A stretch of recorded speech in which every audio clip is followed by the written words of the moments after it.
It was just past 10 a.m. on a Wednesday when Darius King walked into Halden Trust Bank's downtown branch. He wasn't in a suit, didn't arrive in a limo, no bodyguard, no fanfare. Just a clean charcoal jacket, pressed jeans, and a leather folder tucked confidently under his arm. The security guard glanced at him, unimpressed. The receptionist barely looked up. And the man at the front desk gave him that smirk. The kind that says, "You don't belong here. How can I help you?" the teller asked, not even bothering to make eye contact. "I'm here to open a corporate account," Darius said. Calm and professional. Personal or small business? Neither. Corporate. "I'm the CEO." That made the teller pause. For a second. Then it was back to default mode. Skepticism. Darius handed over his driver's license in a folder with the required documentation. The teller flipped it open. Then, with the most casual flick of his wrist, he tossed the ID onto the marble counter. It slipped, skidded, and landed face down on the floor. The silence after that was loud. Darius didn't say a word. He bent down slowly, picked it up, and stood tall, eye to eye. He waited, but the teller smirked. "You'll need to come back with a CFO or someone more senior," he said flatly. "I am the most senior," Darius replied. "I own the company." The teller blinked, then shrugged. "I'm going to need to verify this. Wait here." He vanished into the back office. Darius stood still, like he had 100 times before. A black man with power, met with disbelief. He wasn't new to it, but today, he was done. What that teller didn't know was that Darius King was finalizing a $2.3 billion joint venture, a merger that would make Halden Trust's parent company one of the most powerful financial institutions in the country. And now, because of that moment, because of one flick of the wrist, that partnership might be dead before it ever began. Darius stood silently by the window. He watched the city outside move like nothing happened. Inside, time had stopped. He took out his phone and dialed a number without hesitation. Gerald Whitman, president of the parent company behind Halden Trust Bank, the man he was supposed to have dinner with that night to finalize a historic $2.3 billion venture. Gerald picked up on the first ring. "Darius, you good?" "I just walked into your flagship branch," Darius said calmly. "Tried to open the first corporate account for our partnership. And your teller took my ID and threw it on the floor." A beat of silence. "You're kidding." "Nope. Standing in the lobby right now. I'll call you back in 5. 5 minutes later, the branch manager came running, pale, sweating. "Mr. King, we're terribly sorry. It's just a misunderstanding." Darius turned to him. It wasn't a misunderstanding. It was a message. And I heard it loud and clear. He turned to the teller. "You didn't make a mistake. You made a choice." The teller stared at the floor. Outside, 2 black SUVs pulled up. Out stepped Gerald Whitman, flanked by 2 aides. He rushed inside. "Darius, I'm absolutely embarrassed. This is..."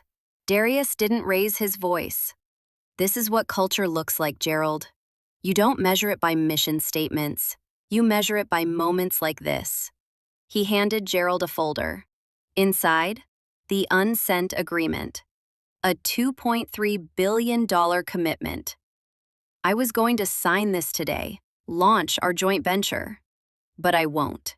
Because now I know what your company does when no one's watching." He turned, walked away. No shouting, no headlines, just silence. The kind of silence that ends empires. Within hours, the whispers began. Someone in the bank lobby had posted a blurry photo to social media. A caption read, "Pretty sure I just saw a billionaire walk out of Halden Trust because a teller disrespected him."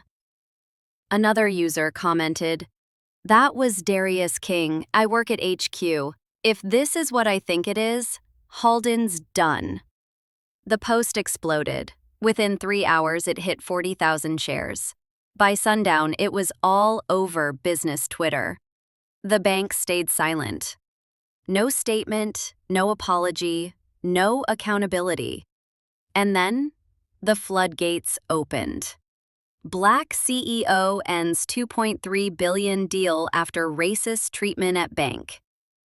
Darius King's silence just cost Halden Trust everything. The most powerful resignation was no words at all. TV anchors argued. Podcasts broke it down minute by minute. TikTok creators reenacted the moment using sound bites and jazz scores. And Darius? He said nothing. No tweet, no press conference, not even a blog post. Because he didn't have to. The silence was the story. By the end of the week, Halden Trust stock dropped 17%. 3 major clients quietly pulled their funds. 2 board members resigned. The teller was placed on administrative leave. But for most watching, it wasn't enough. Meanwhile, Darius King made one quiet move. He signed a new deal with a Black-owned regional bank in Atlanta. $2.5 billion. Bigger, smarter, and entirely intentional. In a rare statement, the CEO of the new partner bank said, "Respect is not a bonus. It's the basic cost of doing business." That line made the front page of Forbes, and Darius, he stayed busy. He built. He created jobs. He elevated people, without a single press release. Because real power doesn't need to speak, it simply moves. Weeks passed, but the storm never settled. Because this wasn't just about a teller. This wasn't just about a billionaire walking out. It was about what happens when dignity meets power, and power chooses silence over spectacle. Halden Trust finally broke the silence. They issued a formal statement.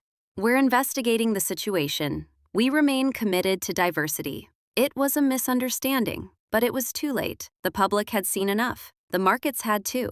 Investors backed away. Clients shifted their trust. The damage was done, and it was self-inflicted." Meanwhile, Darius King, he kept building. The Atlanta-based bank he partnered with expanded rapidly. 2 new branches in underbanked neighborhoods, 200+ new jobs created. A financial literacy youth program launched in 3 cities. Internship programs for Black and Latino college students. And Darius, he didn't take interviews. He didn't throw shade. He mentored, showed up to every board meeting, spoke at inner-city schools, invested quietly in startup founders who reminded him of himself. At a private fundraiser, someone asked him, "Why didn't you call Halden out directly?" He smiled, "Because when you name something, you give it life. I chose to starve it." 2 months later, the CEO of Halden Trust resigned. Their Q3 earnings were the worst in 6 years, and their public image? Still broken. Meanwhile, Darius King had become something bigger than a CEO. He had become a movement. Because he never had to say anything. He just showed what power looks like when it walks away from noise and walks into purpose. He didn't tweet. He didn't yell. He didn't need headlines. He just walked away, and the whole world heard it. Thank you for watching. If you want to get more of that kind of stories, press like and check out our channel.